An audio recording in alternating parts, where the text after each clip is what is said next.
மூலம் இபிஎஸ் ஓய்வூதியம் வழங்கப்படுகின்றது. இந்த இபிஎஸ் 95 மாதாந்திர ஓய்வூதியத்தை பெற சில நிபந்தனைகளை பூர்த்தி செய்ய வேண்டும்.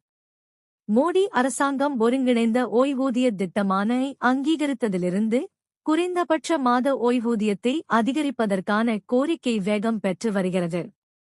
இந்த தொகையை அரசு விரைவில் அதிகரிக்கும் என்றும் இதற்கான பணிகள் நடந்து வருவதாகவும் வட்டாரங்கள் தெரிவிக்கின்றன. ஓய்வூதியம் பெற இந்திய குடிமகனாக இருப்பதும் ஒழுங்கமைக்கப்பட்ட துறையில் பணிபுரிவதும் அவசியமாகும். பணியாளர்கள் பணியாளர் வருங்கால வைப்பு நிதியில் இபிஎஃப் ஒரு பகுதியாக இருக்க வேண்டும். இதற்கு ஊழியர்கள் குறைந்தபட்சம் 10 ஆண்டுகள் பங்களிப்பு செய்திருக்க வேண்டும். வழக்கமான இபிஎஸ் 95 ஓய்வூதியம் 2025 ஐ பெற இபிஎஃப் உறுப்பினர்களின் இபிஎஃப் மெம்பர்ஸ் வயது குறைந்தபட்சம் ஆகஸ்ட் 1958 இருக்க வேண்டும். ஏர்லி பென்ஷன், அதாவது முன்கூட்டியே ஓய்வூதியத்தை பெற அரசாங்கத்திடமிருந்து ஆரம்பகால ஓய்வூதியத்தை பெற விண்ணப்பதாரர் 50 வயதை எட்டியிருக்க வேண்டும்.